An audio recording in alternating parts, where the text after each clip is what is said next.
여러분들은 여러분 가정에서 그리고 사회에서 대인관계 생활을 해나가면서 여러분들 가족을 제외하고 가족 이외의 사람들 가운데 가장 가까운 관계가 누구입니까?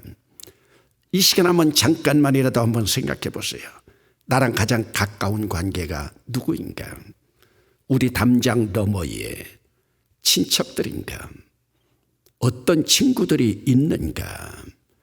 여러분, 인간에게는 릴레이션십이라고 하는 관계성이 중요하기 때문에 5월이 되면 어린이날이 있고 어버이날이 있고 성년의 날이 있고 또 스승의 날, 부부의 날까지도 있습니다.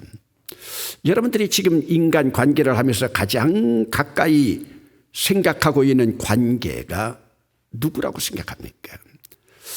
여러분들이 가족 관계까지 포함할 때 한때 부부는 가장 가까운 관계였습니다. 오죽하면 눈에 콩깍지까지 쓰였다고 하는 말이 있지 않습니까? 사실 그 당시 콩깍지가 쓰이지 않았더라면 지금 내 옆에 있는 배우자는 내 옆에 있을 수가 없는 관계일 수도 있습니다. 콩깍지가 쓰였기 때문에 지금 내 옆에 있는 것이죠. 여러분, 그렇게 콩깍지 쓰여서 죽고 못 살던 사람들도 세월이 흐르면서 평생 왼수가 되는 경우가 많습니다. 그런데요, 그렇게 평생 왼수로 살아가던 남편이 죽었으면 속이 시원해야 될 건데 그래도 통곡하더라고요. 여러분, 평생 왼수가 죽었으니까 얼마나 속 시원합니까? 그런데 그런 현장을 가보니까 그래도 통곡하더라고요. 왜요? 그래도 인간이기 때문에 왼수처럼 살아오는 남편과 야속하게 살아왔던 그 세월의 미운 정이 인간 내면의 밑바닥에서 솟구치기 때문입니다. 90이 넘은 제 어머니가 한때는 36의 나이에 자기를 혼자 두고 떠난 남편을 야속하게 욕하면서 미워하다가 내가 죽고 나면 네 아버지 무덤에 합장도 되지 않겠다더니 언제부터인가 먼저 떠난 남편이 불쌍하다고 눈물을 보이더라고요. 그러면서 이제 장례하고 나면 불쌍한 아버지 옆자리에 봉헌해도 된다고 허락을 하시더라고요. 여러분, 나이 들어가면서 이웃들의 모습을 바라볼 때 이웃들의 부부가 친구처럼 살아가는 그러한 모습들 참 보기가 좋습니다. 엄마가 딸과 친구의 관계로 살아가고 아들들이 아버지와 친구처럼 살아가는 모습들 바라볼 때 얼마나 부럽고 보기 좋은지 몰라요. 여러분, 가정에서는 엄마와 딸이 친구처럼, 아버지와 아들이 친구처럼 지내고 있는가요? 한 번은 이전에 테니스 동호회에서 새벽마다 다른 교단의 목사들과 함께 섞여서 운동을 했어요. 시합을 하는 도중에 영국에서 제 아들에게서 전화가 왔어요.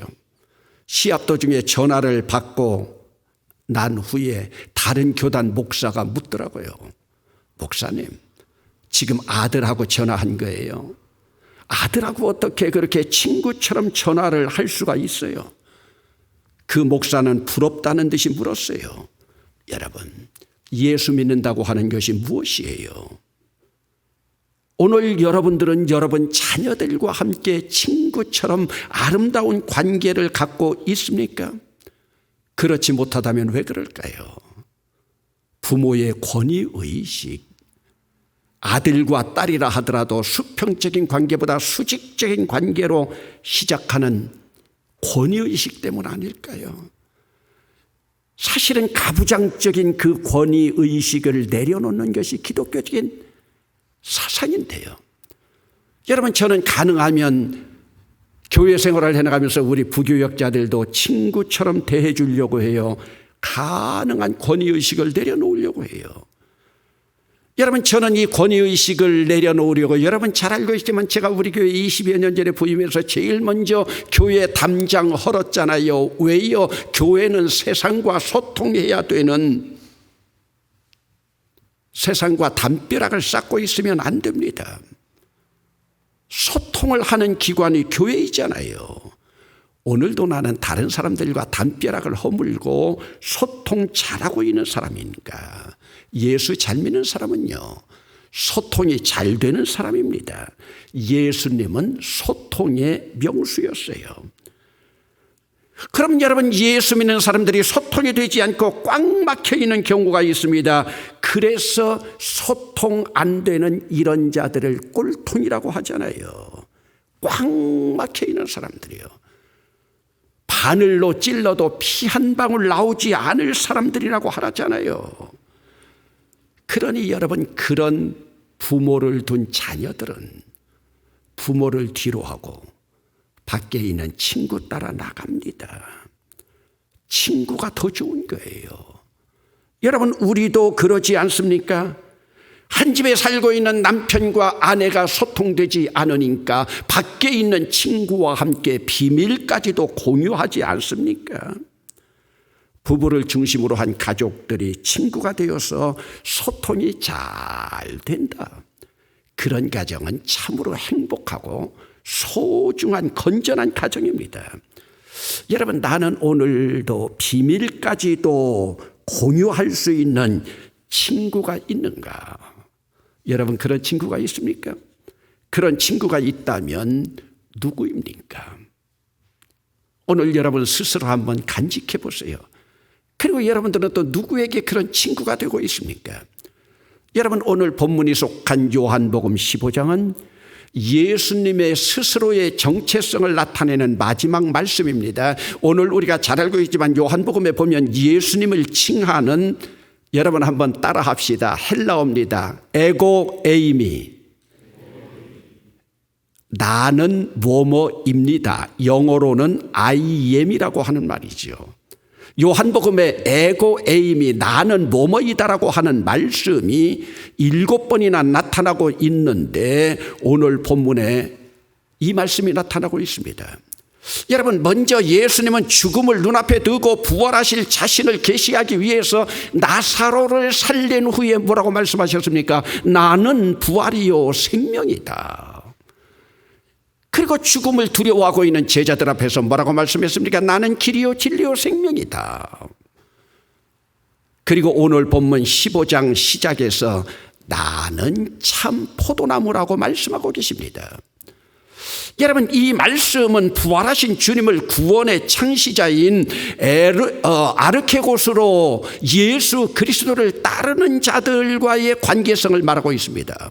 여러분, 부활하신 주님이 포도나무이니 그 나무에 붙어있는 모든 줄기는 포도나무 예수님과의 관계성 속에서 같은 진액을 빨아먹고 생사고락을 같이 하는데 연관되어 있습니다. 예수님을 여기서 포도나무로 비유하시니 나무에 붙어있는 가지들인 우리는 포도나무와의 관계 속에서만 생존할 수가 있고 생명이 유지됩니다. 그러기에 그 가지들은 포도나무에 붙어 있어야 하고, 그리고 포도나무와 관계가 좋고, 포도나무도 마찬가지입니다. 줄기와 관계가 좋아야 열매를 주렁주렁 맺을 수 있습니다. 그래서 예수님께서 말씀하십니다.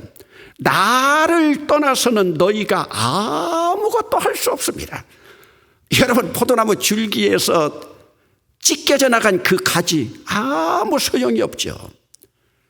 그러나 그 줄기들이 포도나무에 붙어 있으면 많은 열매를 맺고 예수님의 제자들이 되리라고 말씀하고 있습니다. 여기서 스승과 제자가 나타나고 있습니다.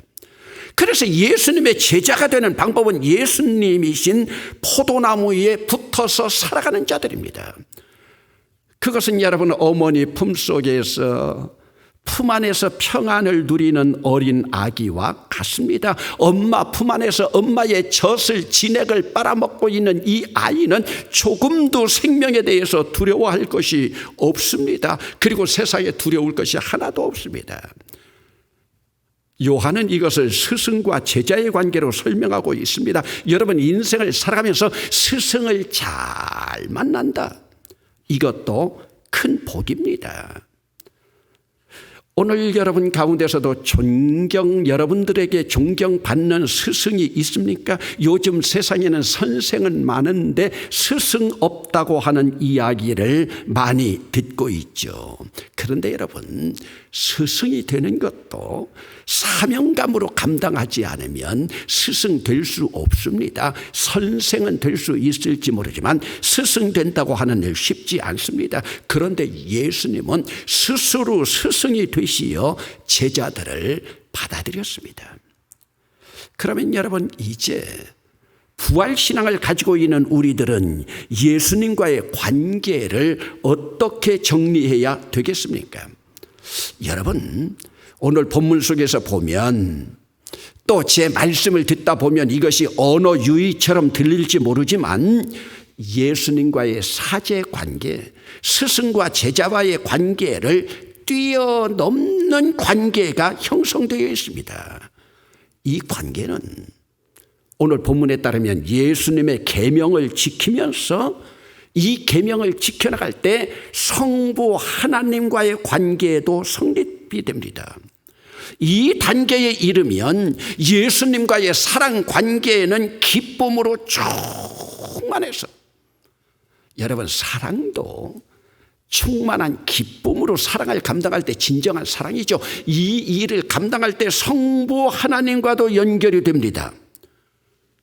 그렇게 오늘 우리는 서로 사랑하되 의무적인 사랑이 아니라 기쁨으로 사랑해야 됩니다.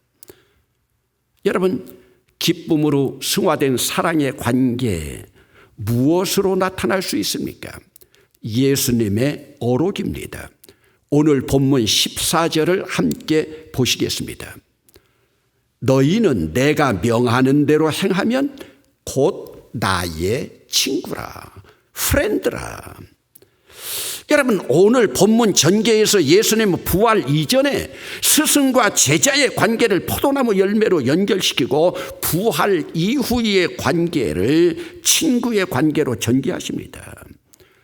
그러면서 친구와의 대칭으로 무엇을 등장시키고 있습니까? 종과 주인의 관계로. 그러면 종이 무엇입니까? 종은 주인과 상하 수직 관계지만 친구는 수평의 대등한 관계입니다. 스승과 제자도 수직적인 관계지만은 친구는 대등한 평등의 관계입니다. 예수님의 사랑의 계명 안에 거하면 우리를 친구로 승격시키겠다고 하는 말씀입니다.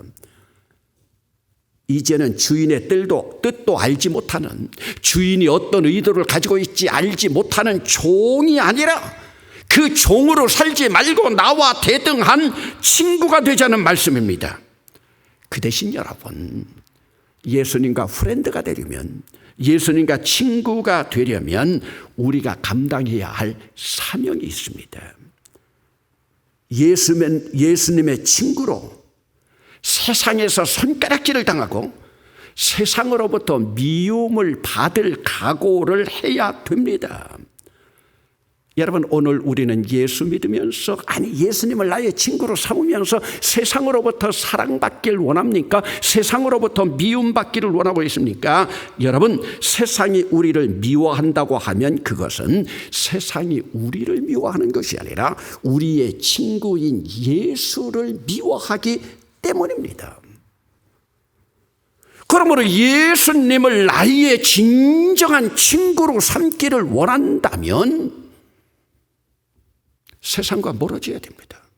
세상과 가까워지면서 세상으로부터 사랑을 받으면서 예수님을 사랑한다? 어느 도단입니다. 그렇게 될 수가 없다고 말씀하고 있습니다.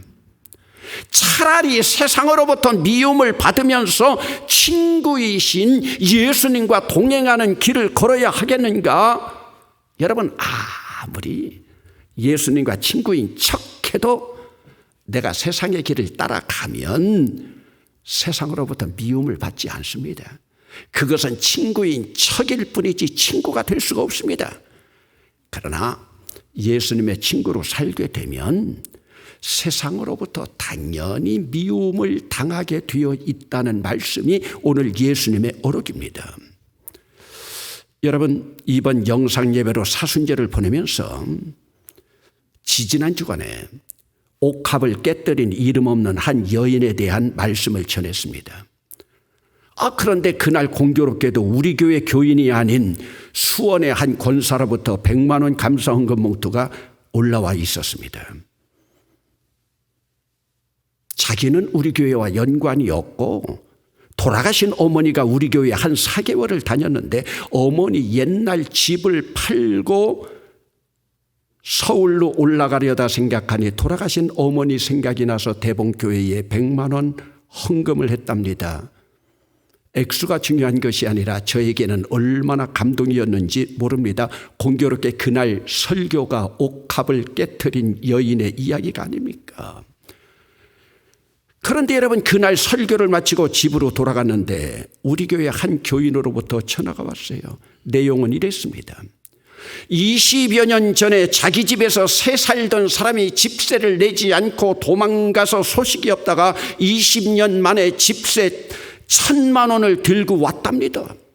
생각지도 않았던 목돈이 들어와서 어찌할까 생각하고 있는데 그날 옥합을 깨뜨린 여인의 설교를 듣고 하나님께 봉헌하기로 작정했습니다. 여러분, 얼마나 감동입니까? 아니, 왜 20년 동안이나 소식이 없던 사람이 20년 만에 1,000만 원을 들고 왔습니까? 우연입니까? 왜 또 그 돈 받은 지 이틀 만에 이런 설교를 듣고 결단하게 되었을까요? 여러분, 우연입니까? 아닙니다. 하나님은 오늘 우리에게 예수님의 친구가 될 수 있는 기회를 늘 만들어주고 있습니다. 여러분들이 제 간증도 많이 들었지만 지금까지 제 목회 현장에는 이런 행진이 계속되어져 왔습니다. 얼마나 감사한지 모릅니다. 여러분들도 직접 겪지 않았습니까? 르완다 나누리 센터 병원을 지을 때요, 70주년 기념관을 짓고 있는 지금 우리의 현장에서요, 아니면 러시아의 대봉교회를 설립할 때요, 여러분 얼마나 많은 예수님을 친구로 삼는 그런 행진들이 있었습니까? 여러분, 예수를 친구로 삼고 예수님을 친구로 인정하는 것이 무엇입니까?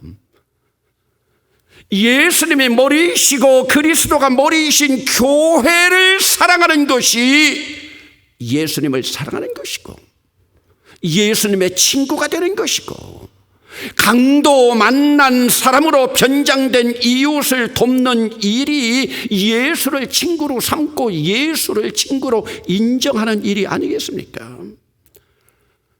여러분, 저는 지나간 한 주간 하나님께 얼마나 감사하고 눈물로 감격하면서 부활주간 첫 주일을 보내는지 모릅니다.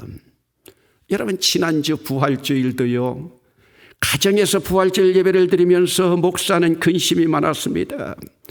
기독교 제일 큰 절기인 부활절 예배를 가정에서 드리면서 과연 부활절 헌금은 얼마나 나올까? 각 교회마다 여러분 요즘 목사들은요, 헌금 때문에 비상입니다. 그런데 여러분, 우리 교회 지난 주일날 부활절 헌금요 목표액 다 채워졌습니다. 목사의 근심을 뛰어넘었습니다. 얼마나 감사한 일입니까? 여러분, 가정에서 부활절 예배를 드리고 있는데도요, 부활절 헌금 다 찼다니까요. 하나님 앞에 한번 영광의 박수 올려드립시다. 여러분, 그러니 목회하고 있는 목사가 얼마나 감격하지 않겠습니까? 우리 부목사 가운데서는요, 너무 감격스러워서 눈물 흘린 부목사들이 있다니까요. 여러분, 우리 대봉교회 저력 있는 교회입니다. 한번 여러분 따라합시다. 우리 대봉교회는 저력 있는 교회입니다.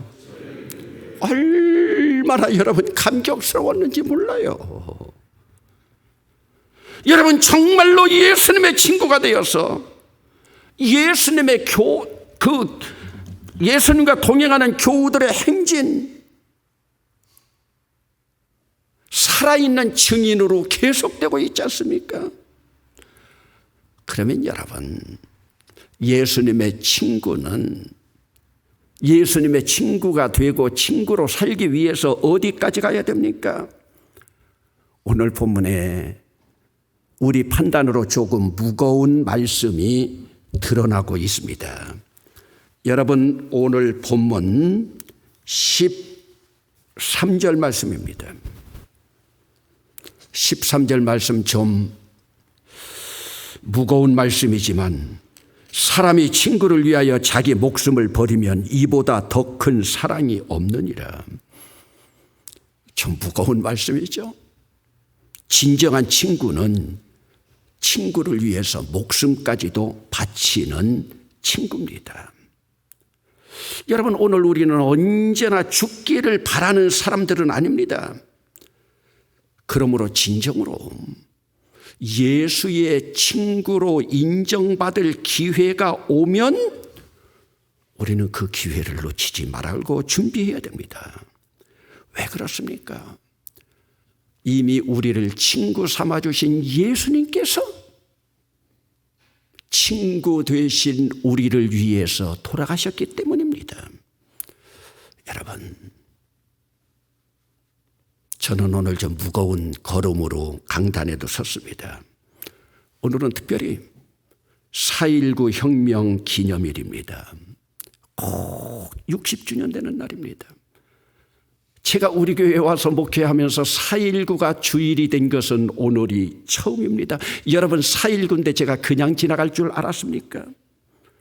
이승만 정권 1948년부터 1960년까지 발췌개헌 4.4.5입 개헌으로 불법적인 개헌을 통해서 12년간 장기 독재 집권하다가 1960년 3월 15일 제4대 부통령 선출을 하기 위한 선거가 실시되었는데 자유당의 천인 공로할 부정선거가 자행되었습니다. 모든 백성들이 알만한 만행이었습니다. 같은 날 마산에서 시민들과 학생들의 부정선거를 규탄하는 격렬한 시위를 벌였고 당국은 총격과 폭력으로 강제 진압에 나섰습니다. 그 결과 다수의 사상자가 발생한 것은 물론이고 무고한 학생들, 시민들 공산당으로 몰려서 고문을 당했습니다. 그러던 중 4월 11일 마산에서 실종되었던 고등학생이었던 김주열 군이 눈에 최루탄이 박힌 참혹한 시체로 발견되었고 이때 분노한 시민들의 시위가 다시 일어났습니다. 그러다가 4월 18일 고려대학교 3천여 명의 학생들이 진정한 민주 이념의 쟁취를 위한 봉화를 높이 들지 않은 선언문을 낭독하고 국회 의사당까지 진입했습니다. 그러다가 학생들이 학교로 돌아가던 중에 교회 청년들의 습격을 받고 일부 학생들이 부상을 당하고 사망했습니다. 이때 분노한 전국의 시민과 학생들이 그 이튿날 4월 19일 총궐기해서 이승만 하야와 독재 타도를 외쳤습니다. 그런데 이승만 정권은 총칼을 앞세운 무력으로 시민들을 탄압하기 시작했고 비상계엄령까지 선포했습니다. 그리고 4월 25일 이승만 정권의 만행에 분노한 서울 시내 대학 교수들이 선언문을 채택하고 학생 시민들과 시위에 동참하였습니다. 여기에 4월 26일 전날에 이어서 서울 시내를 가득 메운 대규모의 군중들은 정권의 무력에 굴하지 않고 완강하게 투쟁했습니다. 결국 이승만 대통령 하야했고 부통령이었던 이기붕 온 가족이 장남의 총에 맞아 몰살당했습니다. 이때 조국의 민주화를 위해 산화한 젊은이들의 묘소가 서울 수유리에 있습니다. 저는 제가 처음 신학교 다닐 때 신학교가 수유리에 있어서 이곳을 자주 가봤습니다. 4월만 되면 평생 아들을 잃은 서름으로 통곡하던 어머니들 발길이 끈기어서 이제는 통곡 소리까지 사라진 지 오래되었습니다. 여러분, 왜 통곡 소리가 사라졌을까요? 당시 4.19 주역이었던 학생들이 이미 80줄에 들어섰고 그 어머니들은 통곡하던 어머니들 세상 떴기 때문입니다. 이 묘소에서는 60여 년 전 통곡 소리가 들려오지 않습니다. 여러분, 그렇다고 우리까지 그냥 잊고 갈 수는 없지 않겠습니까? 이곳에 묻혀있던 젊은이들 진정으로 조국을 친구로 삼고 민주화를 친구로 삼았던 자들입니다. 여러분, 친구는 사람만이 친구가 되는 것이 아닙니다. 여러분, 이들의 죽음이 헛됩니까? 이들이 죽음까지 불사했던 정의화, 민주화와 인권, 여러분, 정의와 민주화와 인권은 바로 예수님의 친구입니다. 예수님의 친구를 위해 죽는 것은 예수님을 위해 죽는 것이나 다름이 없습니다. 이것이 하나님 나라의 법입니다.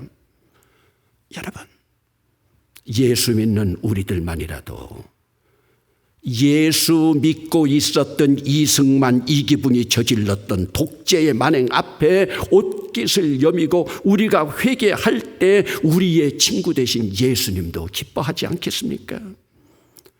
여러분, 우리 한번 60년 전의 오늘을 기억하면서 4.19 혁명 기념탑에 새겨진 조지훈 시인의 통곡의 노래를 여러분들에게 한번 소개하려고 합니다. 가슴에 치솟는 불길을 터뜨리니 사무친 그 외침이 강산을 흔들었다. 선혈을 뿌리며 우리 싸워 이긴 것, 아, 민주혁명의 깃발이 여기 있다. 가시밭을 헤쳐서 우리 세운 제단 앞에 울며 바친 희생들아, 어둠을 밝혀서 내가 세운 공화국을 못 보고 간 동지들아, 꽃다운 넋들아, 고이 잠들거라. 조국의 품에 안겨 역사를 지켜보는 젊은 호는 살아있다. 이 옆자리에는 박목월 시인이 통곡하는 심정으로 죽어서 사는 영원한 분들을 위하여라는 제목의 비문도 있습니다. 여러분, 60여 년 전 4.19 혁명으로 죽어서 사는 사람들, 그들은 예수님의 친구였던 정의와 민주화를 위해서, 인권을 위해서 죽기까지 했습니다. 그렇다면 여러분, 오늘 우리의 친구는 누구입니까? 예수님의 또 다른 친구는 누구일까요?